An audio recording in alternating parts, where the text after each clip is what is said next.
$2 billion.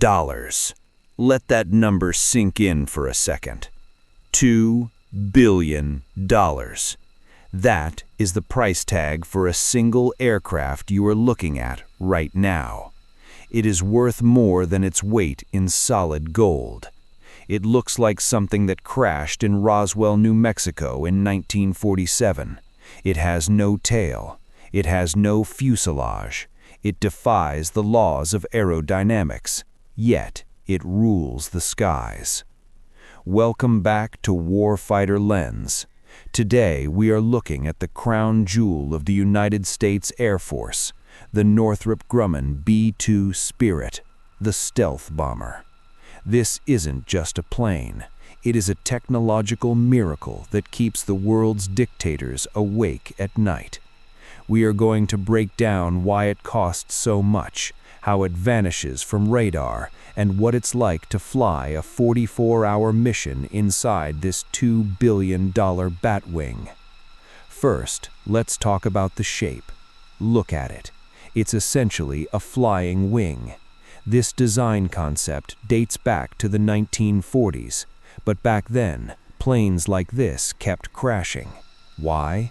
Because without a vertical tail stabilizer, a plane naturally wants to flip over and spin out of control. It is inherently unstable. The B-2 Spirit stays in the air only because of a quadruple redundant fly-by-wire computer system.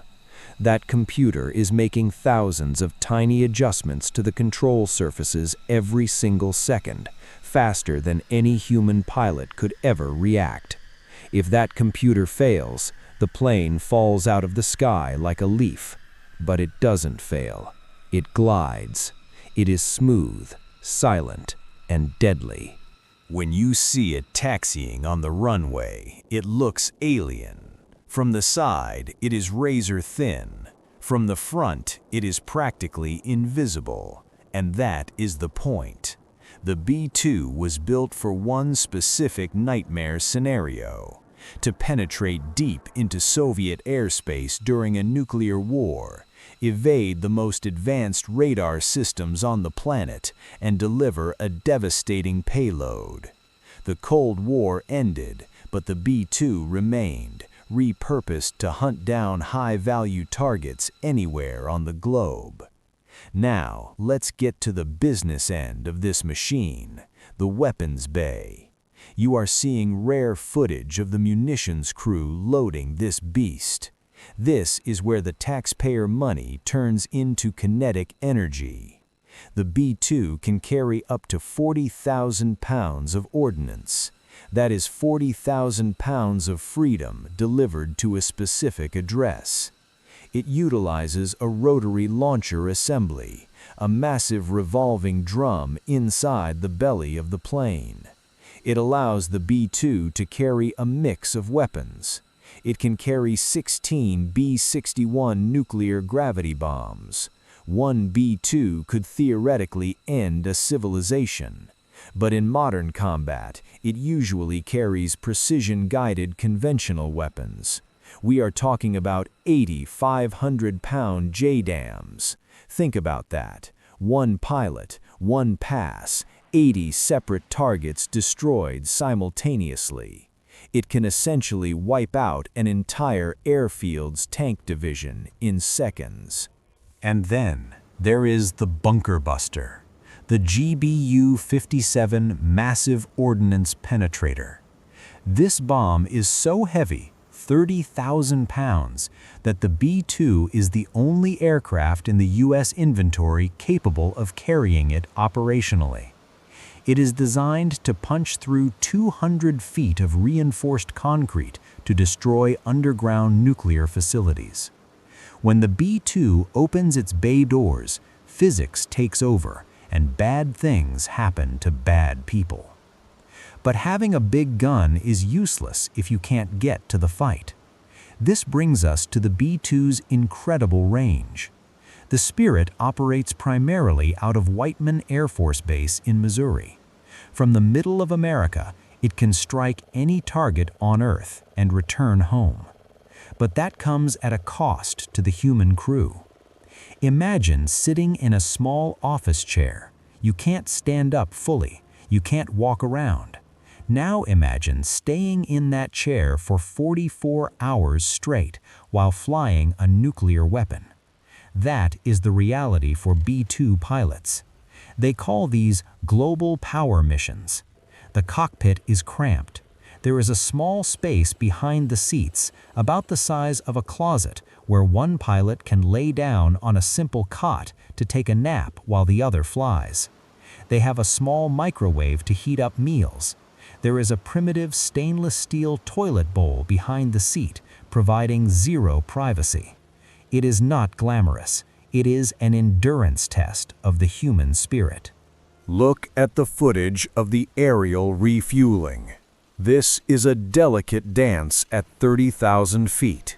The B-2 pilot has to fly this massive wide wing directly behind a tanker, matching its speed perfectly.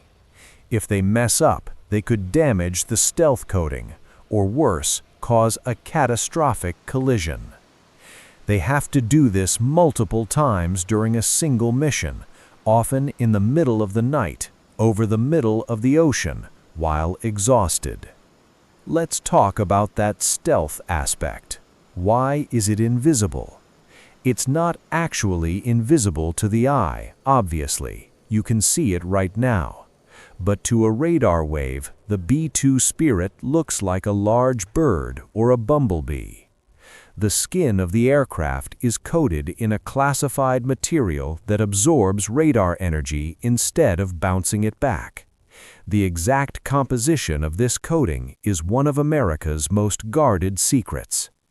Maintaining this skin is a nightmare. It is fragile. It hates rain. It hates humidity. It hates heat.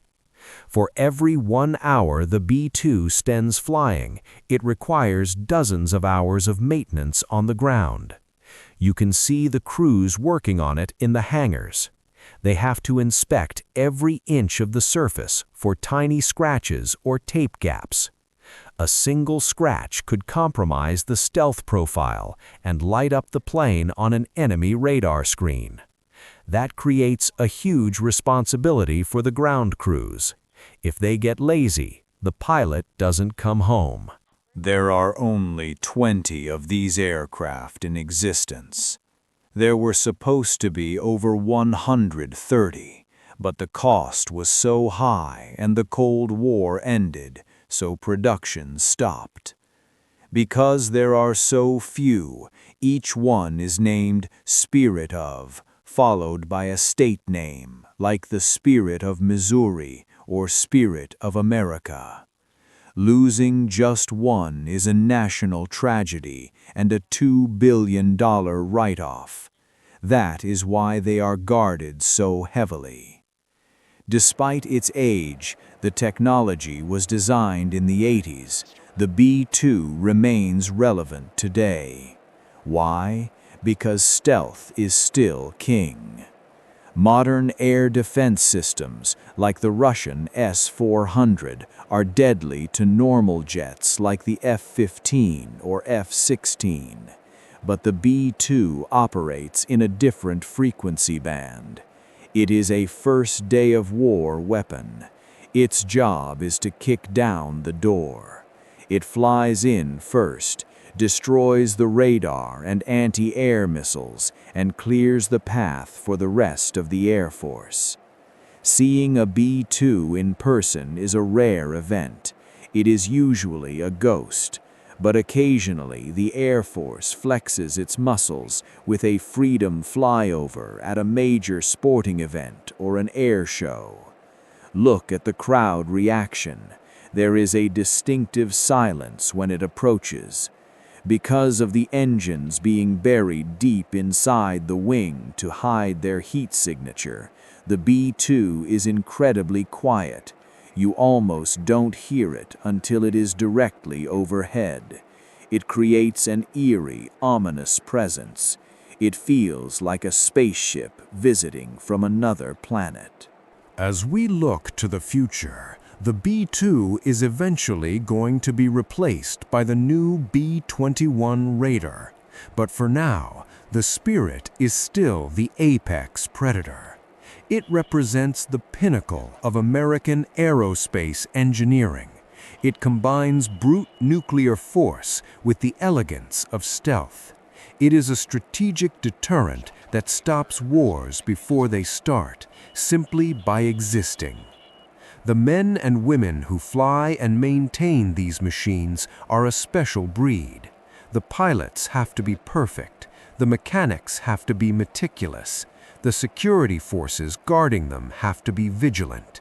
It is a massive team effort to keep these 20 silver bats in the air.